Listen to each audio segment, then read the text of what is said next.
இப்போ அண்ணன் எடப்பாடியார் அவர்கள் நீ ஆலந்தூரில் போய் நில்லுப்பா அப்படின்னு சொல்லி அண்ணன் சொன்னதுனால ஆலந்தூர் உன் வார்டு பக்கத்தில் இருக்குது, உனக்கு அறிமுகமான தொகுதி, உங்க கூட எல்லாரும் கவுன்சிலர்ஸ்லாம் 5 பேர் ஒர்க் பண்ணியிருக்காங்க அப்படின்னு சொல்லி அவர் சொன்னதுனால ஆலந்தூர் தொகுதிக்கு வந்து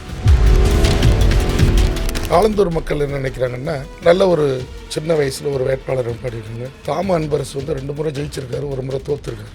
மக்கள் இந்த அரசு வீட்டுக்கு அனுப்புன்னு முடிவு பண்ணிட்டாங்க. இன்னொன்று அங்கே ஒரு பெரிய ஷாக்கு என்னென்னா, ஃபோர்ட் கிளப்பில் கூட ப்ராப்பர்ட்டி டேக்ஸ் அவ்வளோ அதிகம் கிடையாது, போயஸ் கார்டனில் கிடையாது. ஆலந்தூரில் நங்கனூரில் ப்ராப்பர்ட்டி டேக்ஸ் 3 மடங்காக இருக்குது. என்டிஏ கூட்டணி ஃபுல்லாக ஆதரவோட ஏடிஎம்கே நம்ம திருப்பி உட்கார வைக்கணும், அம்மாவுடைய அரசு மீண்டு வரணும்னு இது மோடிஜி உடைய மாஸ்டர் பிளான். ஒரு தேர்தலில் யாரை எதிர்த்து யார் நிற்கிறாங்க அப்படிங்கிறத ஒரு சில தொகுதிகளில் தான் நம்ம வாட்ச் பண்ணுவோம். மேபி சிட்டிங் மினிஸ்டர் குளத்தூரில் கொண்டாட்டம்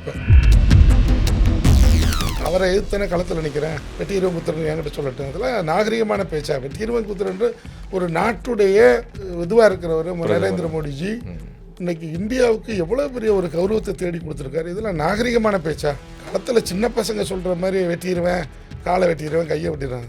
சார், தாம அன்பரசனை பொறுத்தவரை எனக்கு ஒரு பொருட்டு கிடையாது சார், அது ஒரு இஷ்யூவே கிடையாது. ஆயுர்வேதம் ஒரு பொக்கிஷம், நம் ஆயுள் நீட்டக்கும் அற்புதம். டாக்டர் ஸ்ரீவர்மாஸ். பேசு தமிழா பேசு நேயர்களுக்கு வணக்கம். நான் ராஜவேல் நாகராஜன். இன்றைக்கு நம்முடைய அரங்கத்திற்கு சிறப்பு விருந்தினராக அனைத்து இந்திய அண்ணா திராவிட முன்னேற்றக் கழகத்தின் அம்மா பேரவையின் மாநில கழக இணை செயலாளர் மற்றும் ஆலந்தூர் தொகுதியின் வெற்றி வேட்பாளர் திரு சரவணன் அவர்கள் நம்முடன் இணைந்திருக்கார். அவருடன் தான் உரையாட இருக்கோம். வணக்கம். வணக்கம். எப்படி இருக்கீங்க? நல்லா இருக்கு. ஓகே, ஸோ ஒரு பரபரப்பான ஒரு ஸ்கெடியூலுக்கு நடுவில் உங்களை கஷ்டப்பட்டு பிடிச்சி கொண்டு வந்து உட்கார வச்சிட்டோம். முதல்ல அதுக்கு சாரி. கடுமையான பிரச்சாரத்துக்கு நடுவில் இருந்தீங்க, அதனால் ஒரு சின்ன ஒரு ஓய்வு கொடுக்கலான்னு சொல்லிட்டு தான் இந்த பேட்டியை நாங்கள் அரேஞ்ச் பண்ணியிருக்கோம். வேளச்சேரி சரவணன் ஆலந்தூர் சரவணனாக மாறி களம் காண்றீங்க. அதற்கு முன்பாக இந்த வேளச்சேரி சரவணனாக மாறிய கதையை பேசிட்டு ஆலந்தூர் பற்றி வரலான்னு நினைக்கிறேன். சரவணன் யார்? இந்த வீடியோ வழியாக உங்களுடைய தொகுதி மக்களுக்கும் சரி, இந்த வீடியோ பார்த்துட்டு இருக்க எல்லோருக்கும் உங்களை பற்றி ஒரு சில வார்த்தைகள் பகிரணும் அப்படின்னா பகிர முடியுமா ப்ளீஸ்? வேளச்சேரி சரவணன்ற அடைமொழி எப்படி வந்ததுன்னா, 1987 புரட்சித் தலைவர் எம்ஜிஆர் மறைந்த போது நான் மயிலாப்பூரில் வீடு எடுத்து இருந்தேன். எனக்கு சொந்த ஊர் பரம்பக்குடி பக்கம் மானாமதுரை, சொந்த கிராமம். தலைவர் இறக்கும்போது எனக்கு 16 வயசு, 16 to 17 வயசு. எனக்கு தலைவர் மேலே அப்போவே ஒரு ஈர்ப்பு. 87 தலைவர் இறக்கும்போது நான் அங்கே அவர் கண்கூடா 3 நாளாக தலைவர் எம்ஜிஆர் இறக்கும்போது அவருடைய பவரே எனக்கு அப்போ தான் தெரியும். இவ்வளோ பெரிய மக்கள் திரண்டு தமிழ்நாடு ஸ்தம்பிச்சிருச்சுல்ல, 3 நாளாக ஸ்தம்பிச்சுது. அப்போ தான் எம்ஜிஆர் மேலே எனக்கே ஒரு ஈர்ப்பு. ஆனால் எனக்கு எதிர்பாராமல் அமைஞ்சது என்னென்னா, நான் அந்த இடம் வாங்கும்போது அன்றைக்கி நாங்கள் 5 பேர் அண்ணன் தம்பி, எங்கள் அப்பா அம்மா, நாங்கள் எல்லாம் இங்கே தான் ஃபேமிலியாக இருந்தோம். வேளச்சேரியில் ஒரு சின்ன இடத்த வாங்கிட்டு வீடு கட்டு வரேன். அந்த நகரம் எனக்கு எம்ஜிஆர் நகரம் அமைச்சிது. இப்போ இந்த ஆலந்தூர் தொகுதி கொடுத்ததுக்கப்புறம் தான் நான் ரொம்ப யோசிக்கிறேன். ஆமாம், அது அப்போவே எம்ஜிஆருடைய பிளஸிங் எனக்கு கிடச்சிருக்கு. எம்ஜிஆர் நகரில் கிட்டத்தட்ட 1989 வீடு கட்டிட்டோம். 89லேருந்து 95க்குள்ளே நாங்கள் பிஸ்னஸ் பண்ணிகிட்டு இருக்கோம். இடையில் 94, 95 சில அதிமுகவில் உள்ள நிர்வாகிகள், நான் மெம்பராக இருக்கிறது, மெம்பர்ஷிப் 87லேருந்து இருக்குன்றனால சில கட்சி நிகழ்ச்சி இதெல்லாம் கலந்துக்குருவோம். ஸோ 87 நீங்கள் புரட்சித் தலைவர் இருக்கும்போதே கட்சிக்குள்ள 87 உறுப்பினர், 87லேருந்து 88க்குள்ளே உறுப்பினர் ஃபார்ம் ஆகிட்டு உறுப்பினர் ஆகிட்டேன். ஓகே, உறுப்பினர் வாங்கிட்டு அதுக்கப்புறம் அவங்களோட சின்ன சின்ன பணிகள் செஞ்சுட்டு இருந்தோம். 2008 மாண்புமிகு அம்மா அவர்கள், இந்த பையன் ஆக்டிவாக இருக்கான்னு அண்ணன் விபி கலைராஜன் அப்போ மாவட்டச்சியாக இருந்தார், இப்போ திமுகவில் இருக்கார். அன்னைக்கு எங்களுக்கு அவர் தான் ஏடிஎம்கேனுடைய மாவட்ட. சரவணன் என்பவர் ரொம்ப ஆக்டிவாக இருக்கார். அப்போ இப்போ இருக்கிற முதலமைச்சர் ஸ்டாலின் அவர்கள் அங்கே பேபி நகரில் தான் வீடு அவருக்கு. அங்கே இருக்கும்போது எனக்கு 2008 விபி கலைராஜன் எனக்கு வட்டக்கழக செயலாளர் முத கட்சிக்குள்ள கொண்டாடுறாங்க. ஸோ அதான் உங்களுடைய முதல் இது. ஓகே, அது அப்படியே கண்டினியூவாக போயிட்டு இருக்கு. 2008 4 முறை நான் வந்துட்டேன். 2011 அதன் பிறகு அண்ணன் செந்தமிழன் மாவட்ட சேர்றாரு. மாண்புமிகு அம்மா 2006 2011 மக்கள் பெரு ஆதரவோடு 2011 வின் பண்ணுறாங்க. ஸோ செந்தமிழன் இப்போ சைதாப்பேட்டை வேட்பாளர். ஆமாம், இப்போ அமமுக வேட்பாளர், சட்டத்துறை அமைச்சராக இருந்தார். அப்போ 2011 எனக்கு அம்மா ஒரு வாய்ப்பு கொடுத்து கவுன்சிலராக நிப்பாட்டுறாங்க. ஓகே, எந்த வார்டில் நின்னீங்க? ஆதம்பாக்கம், அதாவது ஆலந்தூரை ஒட்டின ஒரே ரோடு தான். ஓகே, இது இந்த ரோடு, அது அந்த ரோடு, நாதம்பாக்கம் பிருந்தாவனர் ரோடு, அப்படியே அந்த வார்டு உள்ளே தான், அது உள்ளடக்கியே தான். இப்போ 2011 சென்னை மாநகராட்சியில் 200 வார்டுகளில் அன்றைக்கி ரிப்போர்ட் எடுத்து பார்த்தீங்கன்னா 11,000 சில்லற ஓட்டு, 6,700 ஓட்டு ரீடிங்கில் இருந்தேன் வார்டு மெம்பருக்கு. ஓகே, ஃபஸ்ட் டைம் அம்மா அறிமுகப்படுத்தி, அது அம்மாவுடைய செல்வாக்கு, அம்மாவுடைய திட்டங்கள், அம்மாவுடைய செல்வாக்கு, அம்மாவுடைய ஃபேஸ் வேல்யூ. ஆனால் அந்த வார்டுக்குள்ளே என்னால் முடிஞ்ச சர்வீஸ் என்னால் சின்ன சின்னதாக பண்ணதுனால அந்த மக்கள் என்னை ஏற்றுக்கிட்டு 200 வார்டுகளில் நான் தான் அதிக வாக்கு பெற்றேன்றதை நீங்கள் தினமலர் ரிப்போர்ட் எடுத்து பார்த்தீங்கன்னா தெரிஞ்சிடும். சூப்பர். 2011க்கு அப்புறம் மீண்டும் அம்மா 2016 எனக்கு கொடுக்குறாங்க. 2016 ஆக்சுவலாக நான் வந்து அம்மா இருக்கும்போதே தொகுதியினுடைய பகுதி செயலாளர் கொடுத்துட்டாங்க. அந்த வட்டச் செயலாளர் ப்ரொமோஷன் ஆகி திருப்பி பகுதி செயலாளர் கொடுத்துட்டாங்க. பகுதி செயலாளர் கொடுத்ததுக்கப்புறம் 2016 மீண்டும் கவுன்சிலராக வர்றோம். அது எதிர்கட்சியுடைய இந்த திட்டங்களில் பிரச்சனையாகி கோர்ட்டுக்கு போய் அந்த எலெக்ஷனை கண்டெஸ்ட் பண்ண முடியல. ஓகே. ஆனால் கண்டினியூட்டு 2021 வரைக்கும் ஒர்க் பண்ணுறோம். ஓகே. மக்களுக்கு சர்வீஸ் பண்ணிக்கிட்டே இருக்கோம். கவர்மெண்ட்டில் போய் இது நாங்கள் இது பண்ணோம், ஆனால் மக்களுக்கு சர்வீஸ் பண்ணிகிட்டு இருக்கோம். ஏடிஎம்கே அரசு 2021 முடிஞ்சு அதுக்கப்புறம் நான் கேட்குறேன் எனக்கு சீட்டு. எனக்கு அப்போ வேலைச்சேரியில் வாய்ப்பு கிடைக்கல. 2016 அம்மா இருக்கும்போது கேட்டால் வாய்ப்பு கிடைக்கல. இப்போ வந்து அண்ணன் எடப்பாடியார் அவர்கள் நீ வந்து ஆலந்தூரில் போய் நில்லுப்பா அப்படின்னு சொல்லி அண்ணன் சொன்னதுனால ஆலந்தூர் உன் வார்டு பக்கத்தில் இருக்குது, உனக்கு அறிமுகமான தொகுதி, உன் கூட எல்லோரும் கவுன்சிலர்ஸ்லாம் 5 பேர் ஒர்க் பண்ணியிருக்காங்க அப்படின்னு சொல்லி அவர் சொன்னதுனால ஆலந்தூர் தொகுதிக்கு வந்திருக்கு. சூப்பர். ஸோ வேளச்சேரியிலேருந்து அப்படியே உங்கள் ஜேர்னி ஆரம்பித்து ஆலந்தூருக்கு வந்து நிறைவு செஞ்சிட்டீங்க. நீங்கள் சொன்ன இந்த காலகட்டங்களில் ரொம்ப முக்கியமான ஒரு விஷயம் வந்து இந்த கவுன்சிலர் அப்படின்னு சொல்லி நீங்கள் சொன்ன அந்த பீரியட் இருக்குல்ல. ஏன்னா எனக்கு தெரியும் சென்னையில் வந்து ஒரு கவுன்சிலர் அப்படிங்கிறவர் வந்து ஒரு எம்எல்ஏவுக்கு சமமானவர். அதிகாரத்தில் மட்டுமல்ல, டே டு டேல ஒரு எம்எல்ஏ சந்திக்கிறத விட அதிகமான மக்களை சந்திக்கக்கூடிய ஒரு வாய்ப்பு உங்களுக்கு கிடைச்சிருக்கும். உங்களுடைய தொகுதியில் ஆலந்தூர் தொகுதிக்குள்ளார தான் நீங்கள் எம்சியாக சர்வ் பண்ண அந்த வார்டும் வருது இல்லைங்களா? ஸோ இப்போ அந்த வார்டு மக்கள் நீங்கள் வேட்பாளராக அறிவிக்கப்பட்டவுடன் அவங்களுடைய சப்போர்ட் எப்படி இருக்குது, அவங்களுடைய மனநிலை எப்படி இருக்குது? எனக்கு தெரிஞ்சு அங்கிருந்து தான் உங்களுக்கு அதிகமான வாழ்த்து செய்திகள் வந்திருக்கும்னு நினைக்கிறேன். ஆமாம், வேளச்சேரியில் அந்த ரோடு மக்கள் அந்த சைடு உள்ளவங்க நீங்கள் வேளச்சேரியில் வந்திருக்குன்னா அவங்க விரும்புகிறாங்க. எங்கள் மாவட்டத்தில் அவரை முன்னாள் மாவட்ட சேர் அசோக் இருக்கனால அவருக்கு அங்கே வாய்ப்பு கொடுத்தாகணும். அது புரோட்டோகால் கட்சியில் அவருக்கு 100% கொடுத்தாங்க. அண்ணன் வந்து பக்கத்து வார்டில் கொடுத்துருங்க. ஆலந்தூர் மக்கள் என்ன நினைக்கிறாங்கன்னா, நல்ல ஒரு சின்ன வயசில் ஒரு வேட்பாளர் பாடியிருக்காங்க. தாம அன்பரசு வந்து 2 முறை ஜெயிச்சிருக்காரு, 1 முறை தோற்றுருக்காரு. மக்கள் வந்து இந்த அரசு வீட்டுக்கு அனுப்ப வேண்டும்னு முடிவு பண்ணிட்டாங்க. காரணம் என்னென்னா, சட்ட ஒழுங்கு பெரிய சீர்கேடு.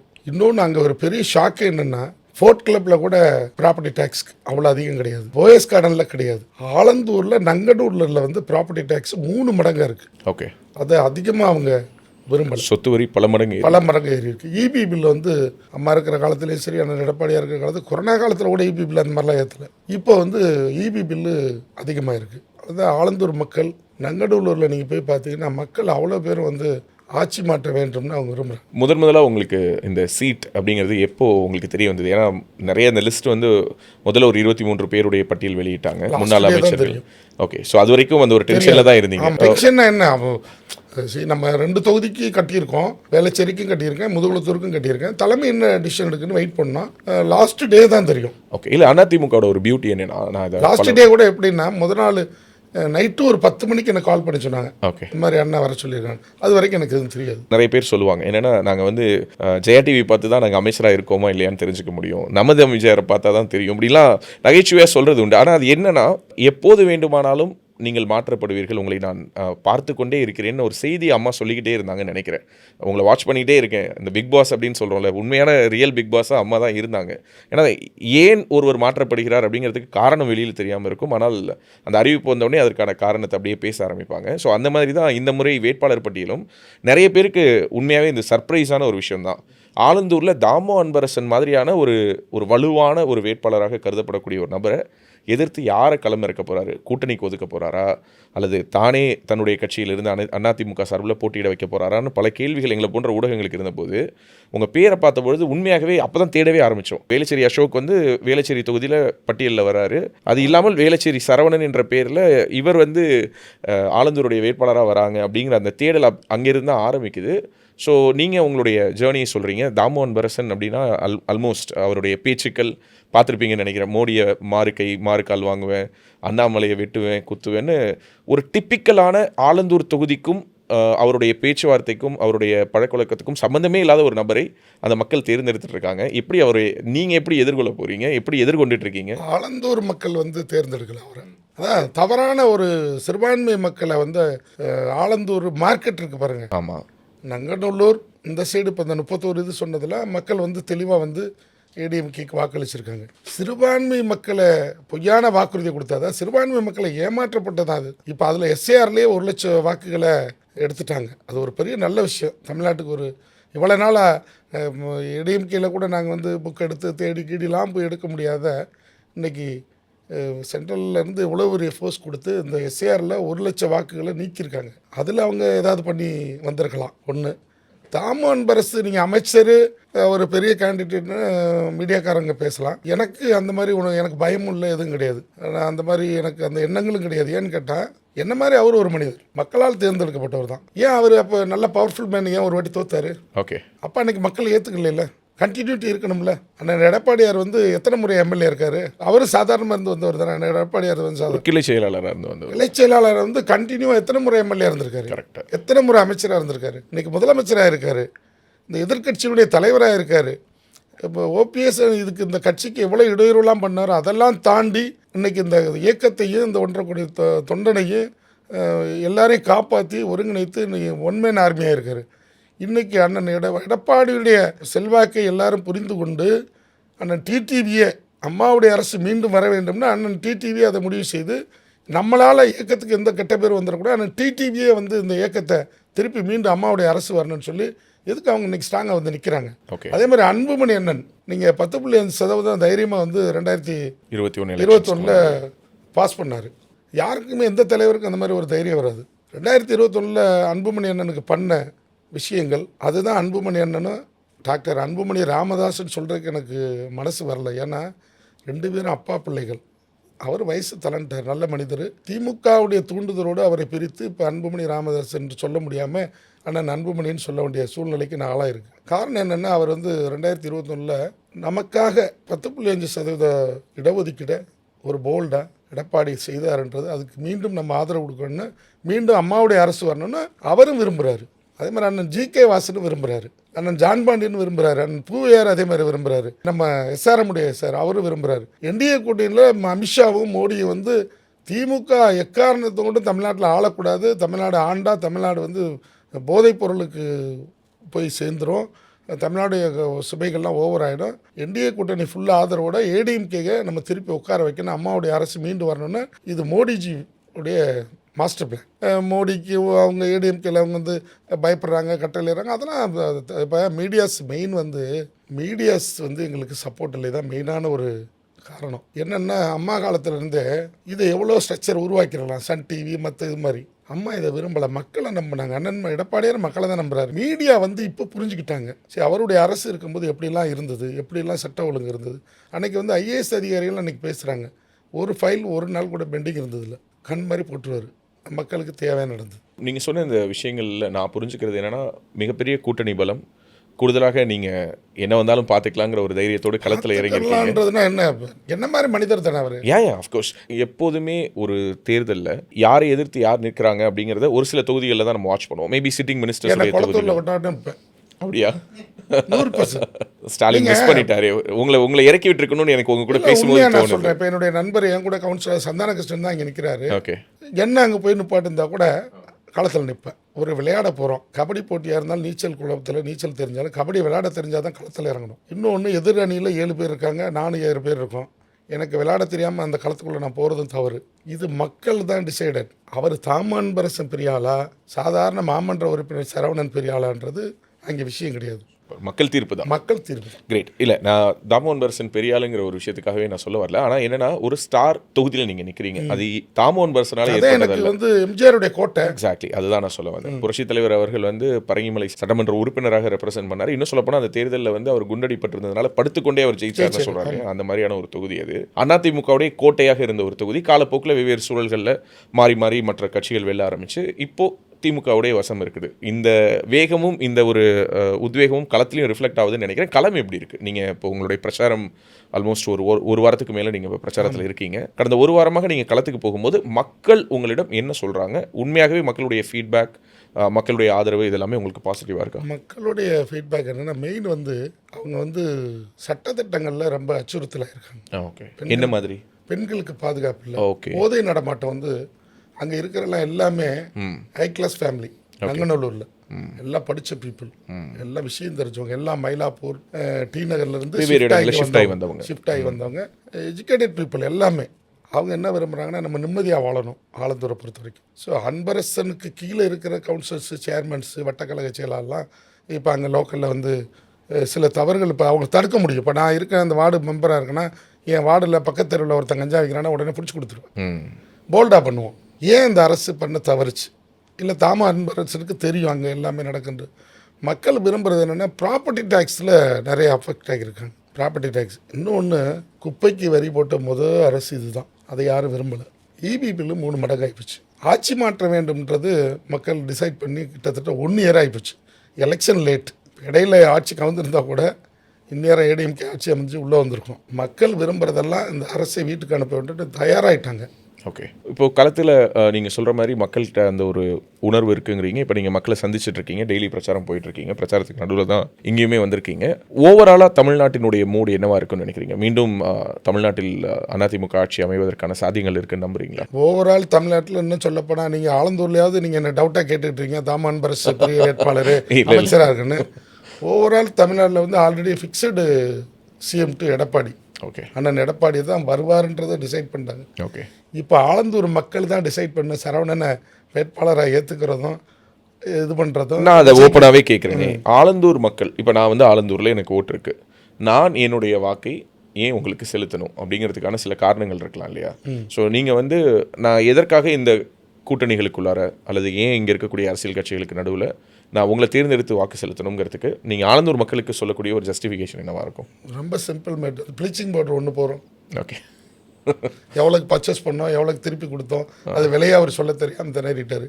இன்னொன்று இவங்களுக்கு வந்து நாகரிகம். நீங்கள் தாமோ அன்பரசனோட நிகழ்வு சொல்றீங்க. ஓகே, இன்னொன்று வந்து இவங்களுக்கு ஃபஸ்ட்டு ஒரு நம்ம தமிழ்நாட்டுடைய கவர்னர் மரியாதைக்குரிய ஆர் என் ரவி அவர்கள் ஒருத்தர் சட்டசபையில் போயான்றார். அது நாகரிகமா? நீங்கள் இவர் சொன்ன மாதிரி மோடியை வெட்டிடுவோம் குத்திடுவோன்றார். சரவணன்ட்ட சொல்லட்டும், மோடியை சொன்னார்ல, மோடிஜியே சொல்லிட்டாரு, அவரை எதிர்த்தானே களத்தில் நிற்கிறேன், வெட்டிடுவோம் குத்துறேன்னு என்கிட்ட சொல்லட்டும். அதெல்லாம் நாகரிகமான பேச்சா? வெட்டிடுவோம் குத்துறன்ற ஒரு நாட்டுடைய இதுவாக இருக்கிறவர் நரேந்திர மோடிஜி இன்னைக்கு இந்தியாவுக்கு எவ்வளோ பெரிய ஒரு கௌரவத்தை தேடி கொடுத்துருக்காரு. இதெல்லாம் நாகரிகமான பேச்சா?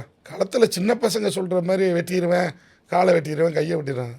சார், தாமா அன்பரசனை பொறுத்தவரை எனக்கு ஒரு பொருட்டு கிடையாது சார். அது ஒரு இஷ்யூவே கிடையாது. ஓகே, அப்படி இருந்தால் களத்துக்குள்ளே நாங்கள் வந்து பயந்துட்டு வேணாம், அதெல்லாம் வேலை கிடையாது. களத்தில் இருக்கக்கூடிய வேறு யாரை சவாலாக பார்க்குறீங்க? தாமோ அன்பரசன் ஒரு சவால் இல்லைன்னு சொல்கிறீங்க, தாவேக்காவை சவாலாக பார்க்குறீங்களா? தாவேக்கான்றவர் அவர் வந்திருக்காரு, யங்ஸ்டர்ஸ் இருக்காங்க, அவங்க புரிஞ்சுக்கிட்டாங்க.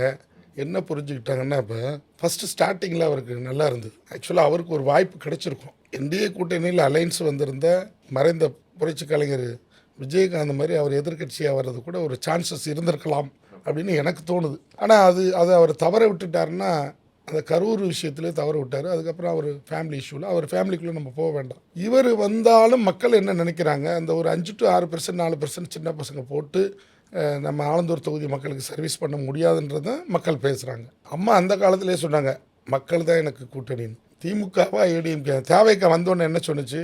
டிவிகேவா டிஎம்கேவான்னு சொன்னிச்சு. இது என்ன லாஜிக்? எங்கள் காலகாலமாக வந்து எம்ஜிஆரே வாழ்வு கொடுத்தவர் திமுகவுக்கு. நீங்கள் நல்லா யோசிச்சு பாருங்கள். எம்ஜிஆர் தான் அந்த திமுகவுக்கு வந்து பெரிய வாழ்வு கொடுத்தவர். அது நாடறிஞ்ச உண்மை. தாவேக்கான்றவர் நடிகர், அவர் விஜய், நானும் படம் பார்ப்பேன், எனக்கும் பிடிக்கும் படம். அதுக்காக அரசியலுக்கு எங்கள் மாதிரி களத்தில் இறங்கி போராடுவார்ன்றது மக்கள் தான் முடிவு பண்ணும். நான் அவரை வந்து குறையாகவும் சொல்லவும் கூடாது. எனவே கிட்டத்தட்ட ஒரு 31 பகுதிகளை உள்ளடக்கிய ஒரு ஆலந்தூர் தொகுதி உங்களுக்கு ஏற்கனவே அறிமுகமான பரிச்சயமான ஒரு ஏரியாவாக இருந்தாலும் தொகுதியுடைய பிரச்சனைகள்னு காலமாக பல விஷயங்களை லிஸ்ட் அவுட் பண்ணுறாங்க. ஏன்னா நிறைய சபர்பில் குறிப்பாக வளர்ந்து வரக்கூடிய பகுதிகள், கொஞ்சம் வளர்ச்சி அடைந்த பகுதிகளிலே பார்த்திங்கன்னா மக்கள் பெருக்கம் அதிகமாக இருந்த கான்ஸ்டுவன்சியில் ஒன்று, சென்னைக்குள்ளார அவ்வளோ ஈஸியாக கவர் பண்ண முடியாத ஒரு கான்ஸ்டுவன்சியில் அது ஒன்று. ஷோலிங்கநல்லூர் எப்படி சைஸில் நம்பர்ஸில் பெருசோ அதே மாதிரி ஆலந்தூரையும் சொல்லுவாங்க. ஸோ தொகுதி முழுக்க போயிட்டிங்களா? தொகுதியில் இருக்கக்கூடிய பிரச்சனைகளை அனலைஸ் பண்ணிட்டீங்களா? ஆலந்தூர் தொகுதியினுடைய தீர்க்க முடியாத அல்லது தீர்க்கப்படாத பிரச்சனைகளாக என்ன உங்களுடைய கவனத்துக்கு வந்திருக்கு? தொகுதி பூரா வந்து நாங்கள் இப்போ வந்து அசோசியேஷனில் ஆல்மோஸ்ட் பார்த்துட்டோம். கூட்டணி கட்சிகளில் மொத்த பேரையும் நாங்கள் சந்தித்து முடிச்சிட்டோம். இப்போ நாளைக்கு வந்து வேட்புமனு தாக்கல் பண்ணுறோம். நாளைக்கு ஈவினிங்லேருந்து பிரச்சாரம் ஆரம்பிச்சிடும். தொகுதி மக்களுக்கு என்னென்ன பிரச்சனை இருக்குன்றது நீங்கள் கேட்டிங்கன்னா ஏகப்பட்ட பிரச்சனை இருக்குது. தாமோ அன்பரசன் இருந்த பதவியில் 4-5 வருஷம் அமைச்சராக இருந்திருந்தேன்னா head of the court Alandur. ஏன்னா ஆல் ஓவர் இந்தியாவிலேருந்து வந்து இறங்குறவங்க எங்கே இறங்குறாங்க? மீனம்பாக்கம். இங்கே ஜாயின் பண்ணி தான் கோட்டைக்கு போகிறதுனால, ஹைகோர்ட்டுக்கு போகிறதுனால இதுதான் பாயிண்ட்டு. அமைச்சராக இருந்து ஆலந்தூர் தொகுதி மக்களுக்கு என்னென்ன பிரச்சனை இருக்குது நான் லிஸ்ட்டு உங்களுக்கு தரேன். அதுக்கு அவர் விளக்கம் சொல்லட்டும். இல்லை, நீங்கள் தாமு அன்பரசனோடனே தொகுதி மக்களுக்கு என்ன பிரச்சனைனே முதல்ல அவர் தான் பிரச்சனைன்னு சொல்ல வரீங்களோன்னு நினச்சேன். ஓகே, ஸோ ஐயப்பன் தாங்கல், கோவூர், நிறைய மௌலிவாக்கம், பம்மல், இந்த மாதிரி நிறைய முக்கியமான ஏரியாஸ் நீங்கள் சொன்ன மாதிரி மீனம்பாக்கம், கண்டோன்மெண்ட், அங்கே பல்லாவரத்தினுடைய அந்த மிக முக்கியமான இராணுவ இதெல்லாம் இருக்கக்கூடிய இடங்கள், அனைத்து பகுதிகளுமே மிக முக்கியமான சப்பர்ப். இன்றைக்கி சென்னையினுடைய துணை பகுதிகளாக வளர்ந்துட்டு இருக்கு. நம்மளுடைய மாநகரத்தோடு ஒட்டிய பகுதிகளாகவே இன்னைக்கு மாறிடுச்சுன்னு சொல்லலாம். ஸோ இப்போ இந்த தொகுதிகளுக்குள்ளார நீங்கள் போயிட்டு பிரச்சாரம் பண்ணும்பொழுது உங்களுடைய பிரச்சார யுக்தியில் நீங்கள் என்னென்னலாம் பண்ண போறீங்க? ஏன்னா இப்போ பார்த்தீங்கன்னா ஒவ்வொரு பிரச்சனை அங்கே வந்து சில இடங்களில் பட்டா கொடுக்காம ரொம்ப காலமாக அவங்க இருக்காங்க. அதே மாதிரி இங்கே நம்ம கண்டோன்மெண்ட்டில் வந்து நந்தம்பாக்கன்னு ஒரு ஏரியா இருக்குது. அந்த பகுதி வாழ் மக்கள் வந்து கிட்டத்தட்ட ரொம்ப வருஷ காலமாக இருக்காங்க. அவங்களுக்கு அது முறையாக வழங்கலாம். இப்போ போடுறாங்க ஜியோவில் என்ன பண்ணுங்க, இப்போ ஒரு ஜியோ போட்டிருக்காரு பாருங்க, இது பெரிய கொடுமையான ஜியோ. வேளச்சேரி தொகுதியில் ஆண்டாண்டு காலமாக இருக்காங்க, லேவுட்டில் வாங்கின இடங்கள், அதில் ஒரு ஜியோ போட்டு குறிப்பிட்ட லேண்டுக்கு வந்து அப்ரூவல் கொடுக்கூடாதுன்னு போட்டிருக்காங்க. இதெல்லாம் என்ன எடப்பாடியார் வந்தாருன்னா 100% இதெல்லாம் வந்து நீங்கள் இப்போ ஒரு 10 ஏக்கர் அதுக்குள்ளே இருக்குது, அதுக்குள்ளே ஒரு 20 வீடு தான் இருக்காங்கன்னா அந்த 20 வீடுக்கு உண்டானதை கவர்மெண்ட்டுக்கு தேவைப்படுனா எடுத்துகிட்டு அப்படி தான் நடக்கும் எல்லா இடத்துலையும். இங்கே மொத்தமே வீடு ஆகிப்போச்சு. அதில் ஒரு குறிப்பிட்ட சர்வே நம்பரை போட்டு இதில் வந்து அப்ரூவல் வழங்கக்கூடாதுன்னு சொல்லி போடுறாங்க. அதெல்லாம் ரொம்ப கோபத்தில் இருக்காங்க. அதெல்லாம் நம்ம ஆலந்தூரில் இருக்குது, இங்கே இருக்குது. ஸோ இது போன்ற பிரச்சனைகள் எல்லாத்தையும் தீர்த்து கொடுக்க முடியும். சபை ஒன்று இருக்குது, அங்கே ஒரு பெரிய சபையில் ஒரு இஷ்யூ இருக்குது. ஓகே, அதே மாதிரி ஒரு பைப் லைன் கொடுத்ததில் ஒரு பெரிய தப்பு நடந்திருக்கு. ஓகே, அதெல்லாம் வெளியில் வரும். அரசு வந்தோடனே அதை வெளியே கொண்டாடுவோம். ஓகே, இந்த முறை அஇஅதிமுகவினுடைய தேர்தல் அறிக்கை மிகப்பெரிய அளவில் ஒரு பிரபலமாக, ஏன்னா எப்போதுமே பார்த்தீங்கன்னா திமுகவுடைய தேர்தல் அறிக்கையை ஊடகங்களும் சரி அவங்களும் சரி கதாநாயகின்லாம் சொல்லுவாங்க. இந்த தடவை வந்து பார்த்தீங்கன்னா கொஞ்சம் எடப்பாடியார் முன்னாடியே முந்திக்கிட்டு இவருடைய தேர்தல் வாக்குறுதிகளை அடிக்கிட்டாரு. ஸோ அந்த வாக்குறுதிகளை எல்லாம் பார்த்தீங்களா? அதனுடைய ரெஸ்பான்ஸ் எப்படி இருக்கும்னு நினைக்கிறீங்க மக்கள்கிட்ட? ஆலந்தூர் தொகுதி மக்களை பொறுத்த வரைக்கும் நீங்கள் தேர்தல் அறிக்கையை விட திமுக அரசு இருக்கக்கூடாதுன்னு தான் விரும்புகிறாங்க. தேர்தல் அறிக்கை ஆல் தமிழ்நாட்டில் வந்து நீங்கள் நினச்சிங்கன்னா தேர்தல் அறிக்கையில் அம்மாவுடைய அரசு இருக்கும்போது தலைவர் எம்ஜிஆர் அவர்கள் உணவு திட்டங்கள் அதை எப்படியெல்லாம் கொண்டாந்தாங்கன்றது அம்மா வந்து 2014 அம்மா உணவுன்னு கொண்டாந்தாங்க. இன்றைக்கி ஆல்மோஸ்ட் மூடிட்டாங்க. பிள்ளைங்களுக்கு படிப்புக்காக வந்து லேப்டாப் கொண்டாந்தாங்க. லாஸ்ட் மினிட்ல எலெக்ஷன் வர்றப்போ நான் கொடுத்துட்டேன். இன்றைக்கி ஸ்டாலினுடைய சன்னு பேசுகிறாரு, மரியாதைக்குரிய உதயநிதி ஸ்டாலின். அம்மாவை உங்களுக்கு தெரியும், 2011 2021 வரைக்கும் சைக்கிள் கொடுத்தோம், லேப்டாப் கொடுத்தோம், மிக்சி கொடுத்தோம், கிரைண்டர். நேற்று மேடம் கனிமொழி சொல்கிறாங்க, எங்கள் அப்பா கொடுத்த டிவி இருக்குது, மிக்சிங் கிரைண்டரும் காணா, இப்போ ஃப்ரிட்ஜு கொடுக்குறாருன்னு சொல்கிறாங்க. சரி, மக்கள் இப்போ வந்து நலத்திட்டங்களை விட, அண்ணன் அறிவித்த திட்டங்களை விட இந்த திமுக அரசு இருக்கக்கூடாது, நமக்கு பாதுகாப்பு வேணுன்றது மெயினாக விரும்புகிறாங்க. மெயின் பிரச்சனை இதுதான் உண்மையானது. நான் வந்து உள்ளதான் சொல்கிறேன். இவருடைய அறிவிப்பு அவருடைய அறிவிப்பு அது 2வது பட்சம். மக்கள் விரும்புகிற ஒரே விஷயம் ஒரு ஆட்சி மாற்றம் வேண்டும். தமிழகத்தை மெயினாக வந்து தமிழகத்தில் உள்ள இளைஞர்கள் நல்லா இருக்க வேண்டும். அவங்க பிள்ளையை பறிகெடுத்துடக்கூடாது, போதைக்கு அடிமையாயிருவாங்கன்ற ஸ்டேஜுக்கு போயிட்டாங்க. நீங்கள் இந்த ஃப்ரிட்ஜு கொடுத்தது எங்கள் கிராம பகுதிகளுக்கு செல்லும். இப்போ அந்த அம்மா நேற்று சொல்கிறாங்க எல்லார் வீட்லேயும் ஃப்ரிட்ஜ் இருக்குது, இன்னொரு ஃப்ரிட்ஜை எங்கே கொண்டு போய் வைக்கிறேன். எத்தனை வீடு அவங்க போய் பார்த்தாங்க? அதனால தான் அவங்க கூப்பன் கொடுக்குறாங்க. நீங்கள் எத்தனை வீட்டில் அவங்க ஃப்ரிட்ஜ் இருக்குன்னு அவங்க பார்த்துருக்காங்க. நம்ம வாழ்கிற வாழ்க்கையை மற்றவங்கள நம்ம சொல்லக்கூடாது. எத்தனை வீட்டில் ஃப்ரிட்ஜ் இருக்குது நாளைக்கு வர சொல்லுங்கள். ஆலந்தூர் தொகுதியில் எத்தனை வீட்டில் ஃப்ரிட்ஜ் இல்லைன்னு நான் ப்ரூவ் பண்ணுறேன் உங்களுக்கு. இன்னும் அந்த சைடு உள்ள கோவூர் அந்த சைடில் உள்ளவங்கலாம் ரொம்ப இதுவாக தான் இருக்காங்க. இது அருமையான சிந்தனை அண்ணன் திட்டம் பண்ணது. மிக்சி கிரைண்டர் அம்மா கொடுத்தாங்க, இன்றைக்கி அண்ணன் ஃப்ரிட்ஜு கொடுக்குறாரு. 10,000 ரூபா பெண்கள் கொடுக்குறாரு. அதாவது ஈக்குவல் டு பெண்களுக்கு ஆண்களுக்கு சமமாக பஸ்ஸு கொடுத்துருக்காரு. இதில் என்னென்ன சென்னையில் உள்ள ஆல் ஓவர் தமிழ்நாட்டில் வந்து ஆட்டோக்காரங்களுக்கு 25,000 ரூபா இது பண்ணியிருக்காரு. அம்மா என்னெல்லாம் நினச்சாங்களோ அதை செய்ய முடியும்னு அண்ணன் எடப்பாடியார். இதுக்கு என்னென்ன மெயின் காரணம், தமிழ்நாட்டில் மக்கள் 2021 திமுகவை தேர்ந்தெடுத்துட்டாங்க. தேர்ந்தெடுத்ததுக்கு அப்புறம் சென்ட்ரல் கவர்மெண்ட்டோட நம்ம தமிழ்நாட்டுக்கு என்ன ஃபண்டு தேவைப்படுதோ அதை வாங்கி தானே கவர்மெண்ட்டை ரன் பண்ணோம். இவர் பண்ண வேலை இப்போ எங்களுக்கு 5 லட்சம் 10 லட்சம் கோடி கடனை வாங்கி வச்சுல மக்களுக்கு சுமையேற்றிருக்காருன்னு மக்கள் பேசுகிறாங்க. நான் வந்து ஒரு வேட்பாளராக சொல்கிறத விட மக்களுடைய கருத்து இது. நான் சொல்கிறது கூட எதிராக சொல்லலான்னு நினைக்கலாம். உண்மையான கருத்து நான் களத்தில் பார்க்கும்போது மக்களுடைய கருத்து நம்ம இந்த கடனையும் பெற்று இம்சைகள் இந்த போதைக்கு இதுவாக இருக்குன்றதான் விரும்புகிறாங்க. ஸோ இப்போது நீங்கள் சொல்கிறத வச்சு தேர்தல் வாக்குறுதிகளை தாண்டி திமுக அரசு துடை தெரியப்பட வேண்டும்ங்கிற ஒரு உணர்வு மக்களுக்கு வந்துச்சு அப்படிங்கிறது தான் நீங்கள் சொல்கிறீங்க. இந்த முறை களத்தில் நிறைய சர்வேஸ் ஒப்பீனியன் போல்ஸ்லாம் வந்துட்டுருக்கு. அதில் இப்போது சமீப சில வாரங்களாக அதிமுக வந்து திமுகவை விட அதிக வாக்குகளை பெற்று ஆட்சி அமைக்க போகுது. ஆனால் ஒரு குரூஷியலான ஒரு கேப் இருக்குது. ஒரு சில மாதங்களுக்கு முன்பாக பார்த்தீங்கன்னா அதிமுக பின்தங்கி இருக்குன்னாங்க, இப்போ நெருங்கி வந்துருச்சுங்கிறாங்க. இந்த கருத்து கணிப்புகள் பற்றி உங்களோட பார்வை என்ன? இந்த தேர்தலுடைய முடிவு எப்படி இருக்கும் நீங்கள் ஆல்ரெடி சொல்லிட்டீங்க. இந்த நெருக்கத்தில் வந்துகிட்டு இருக்கு. அதிமுக வந்து திமுகவை வந்து பக்கத்தில் வந்து முந்த போகிறது அப்படின்லாம் சொல்லிட்டு இருக்காங்களே, இது நீங்கள் இப்போ ஒரு பார்க்குறீங்களா? வாரமாக மீடியாக்கள் சொல்கிறது அதுதான் எங்களுக்கு மீடியா பலன்றேன்னு முதவே நான் உங்கள்கிட்ட சொல்லிட்டேன். 8 மாதத்துக்கு முன்னாடியே மக்கள் முடிவு பண்ணிட்டாங்க. இப்போ இல்லை, அது தேர்தல் அறிவிப்பு இதெல்லாம் முன்னாடியே 8-10 மாதமாக மக்கள் வந்து இன்னலுக்கு ஆளாயிட்டாங்க. மெயின் பிரச்சனை உங்களுக்கு வந்து ப்ராப்பர்ட்டி டேக்ஸு பெரிய இஷ்யூ, இபி பில்லு பெரிய இஷ்யூ. நீங்கள் இந்த தேர்தல் அறிக்கை இப்போ வந்துருச்சு, சர்வே ஒரு வாரத்தில் வந்துச்சு, நான் அதை எனக்கு சொல்ல தெரியல, மக்கள் பேச ஆரம்பிச்சது. இப்போ டெய்லி நாங்கள் காலைல வாக்கிங் போகிறோம், காலைல ஒன் ஹவர் செட்டில் விளாடுவோம். அந்த கோர்ட்டில் உள்ளவங்களாம் என்ன சொல்லுவாங்க, இந்த அரசு வெளில போகணுன்னு தான் சொல்லுவாங்க. எனக்கு நண்பராக இருக்கிறத தாண்டி ஒரு டீ கடையில் தான் அதுவும் சொல்லுவாங்க. ஏன்னா அந்தளவுக்கு பாதிக்கப்பட்டிருக்காங்க. ஸோ இந்த அரசை அப்புறப்படுத்துவது அப்படிங்கிறது முடிவு மக்கள் 8 மாதத்துக்கு முன்னாடி எடுத்துட்டாங்க அப்படிங்கிறது ரொம்ப உறுதியாக சொல்கிறீங்க. எகைன் நான் ஒரு சின்ன இன்னும் சில கேள்விகள் இதனுடைய துணை கேள்விகளாக வைக்கணும்னு நினைக்கிறேன். எடப்பாடியாருடைய கவர்மெண்ட் அப்படிங்கிறது ஒரு 4 வருடம் 2 மாதம் அவர் ரூல் பண்ணார். கிட்டத்தட்ட தமிழ்நாட்டில் நிறைய போராட்டங்கள், கிட்டத்தட்ட 10,000க்கும் மேற்பட்ட போராட்டங்கள் நடந்ததாக சொன்னாங்க. தினசரி ஸ்டாலின் வந்து டெலிவிஷன்லையோ இல்லை ஏதோ ஒரு ஊடகத்தில் பேசுவார், இந்த ஆட்சி 3 மாதத்தில் கவிழ்ந்து விடும், 6 மாதத்தில் கவிழ்ந்து விடும். ஊடகத்தில் பேசினா பரவாயில்ல, சட்டசபையிலேருந்து சட்டையை கழட்டிட்டு வந்து பேசினார். ஸோ சட்டசபையிலேருந்தே வந்தார் சார் 4.5 ஆண்டுகள் அந்த ஆட்சியை அவர் நடத்தினார் இல்லையா? ஸோ அது வந்து இந்த கட்சிக்கு எந்த அளவுக்கு ஒரு முக்கியமான ஒரு விஷயமா அமைஞ்சது? இந்த கட்சி வந்து கட்டுக்கோப்பாக இயங்குவதற்கு அந்த ஆட்சி அவர் கண்டினியூ பண்ண விதம், அவருடைய தலைமை பண்பெல்லாம் எப்படி உதவுனதுன்னு நினைக்கிறீங்க? அவர் ரெண்டையுமே ஃபேஸ் பண்ணார். அம்மாவுடைய ஆட்சிக்கு எந்த பங்கமும் வந்துடக்கூடாது. இது போக அவருக்கு வந்து எவ்வளோ பெரிய இஷ்யூஸ் இருந்தது நாட்டு மக்களுக்கு தெரியும். எங்கள் கட்சிக்குள்ளேயே பல பூசல்கள், இவ்வளோதையும் பேலன்ஸ் பண்ணி எதிர்கட்சி தலைவராகி இன்னைக்கு ஒன்மேன் ஆர்மியாக இருக்கார். இப்போ அவருக்கு எந்த பிரச்சனையும் கிடையாது. ஆட்சியும் காப்பாற்றி 1.5 கோடி தொண்டனையும் காப்பாற்றி நிரந்தர பொதுச் செயலாளராக அண்ணன் எடப்பாடியார் ஆகிட்டார். Super sir. ஏன்னா இது வந்து அதிமுகவோட ஒரு டிஎன்ஏலே இருக்குதா? ஏன்னா ஒரு கிளை செயலாளர் தானே சிலுவம்பாளையத்திலிருந்து வந்து இல்லை, இது அம்மா சொன்ன வாக்கு தானே. எனக்கு பின்னாடி இந்த இயக்கம் 100 ஆண்டு காலமாக என்னை தொண்டன் நடத்துவாங்க. அது அடுத்தடுத்து அது கண்டினியூவாக கரெக்டாக சார். உங்கள் கட்சியை நடத்தினா கூட ஓகே, உங்கள் கட்சியிலேருந்து போய் இன்னைக்கு திமுகவே அவங்க தான் நடத்துகிறாங்க. எடப்பாடியார் கூட நேற்று பேசும்போது சொல்லியிருக்காரு, இன்னைக்கு திமுகவை நடத்துறதே அதிமுக காரங்க தான். அதான உண்மை. இங்கேருந்து செந்தில் பாலாஜி நாங்கள் எல்லாம் ஒன்றா இருந்திருக்கோம். தங்கத்தமிழ்ச்சி வந்திருக்காரு, கலைராஜன் இருந்திருக்காரு, எல்லாம் நல்ல ஃபீல்டு ஒர்க்கரு. சென்னையில் அண்ணன் சேகர் பாபு விட்டுட்டீங்க. சேகர் பாபு வேறு மாதிரி வந்தார். ஏன்னா இவங்க சேகர் பாபு வந்து அம்மா இருந்த காலத்தில் அவர் இருந்தார். அவர் எனக்கு அந்தளவுக்கு நெருங்கியது இல்லை. கலைராஜன்லாம் மிகப்பெரிய ஃபீல்டு ஒர்க்கர், நல்லா இருந்தார். முத்துசாமி சொல்லலாம், நிறைய பேர் இருந்தாங்க. அன்னைக்கு திமுகவுக்கு எதிராக மக்கள் போராட்டம் பண்ணும்போது எம்ஜிஆருடைய ஆதரவு வேணுன்று கலைஞர் புரட்சித் தலைவர் எம்ஜிஆர் நாடினார். அதே மாதிரி திமுக இப்போ அதிமுகலேருந்து போனவங்கள நாடுறாங்க. இதான் விஷயம்.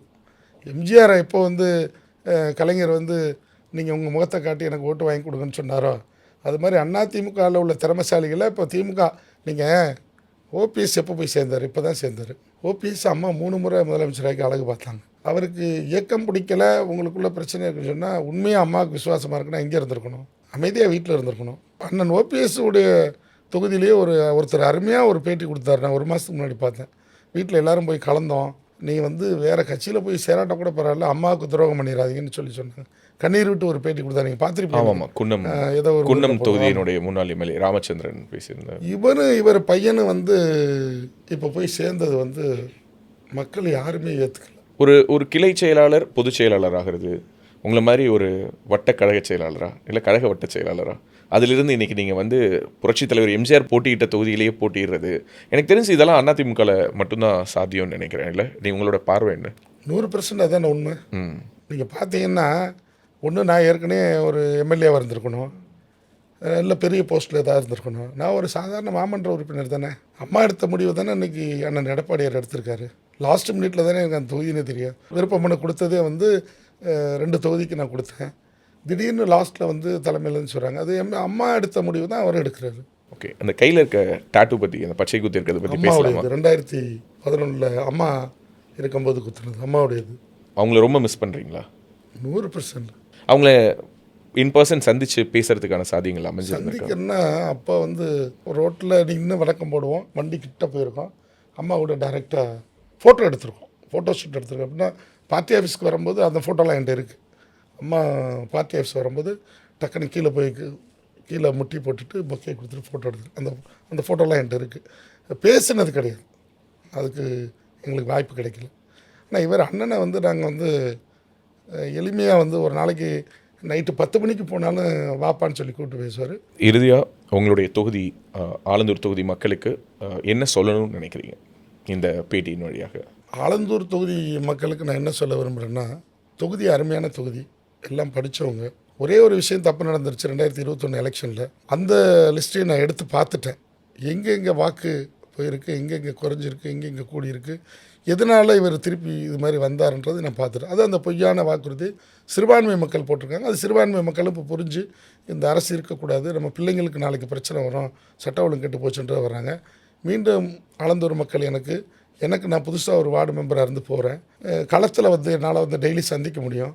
இப்போ அவர் வந்து குன்றத்தூர்லேருந்து வரணும், நான் பக்கத்து தெருவில் இருக்கேன். ஆலந்தூர் மக்களை ஈஸியாக நான் வந்து அணுக முடியும். அங்கே கிரவுண்டு ஒர்க்கு என்னால் செய்ய முடியும்.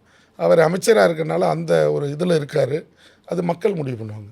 ஓகே, ஸோ நாளைக்கு ஒரு எம்எல்ஏவாக நீங்கள் எலெக்ட் ஆனாலும் உங்களை எப்போ வேணாலும் மக்கள் வந்து சந்திக்கலாம். களத்தில் நான் போயிடுவேன்.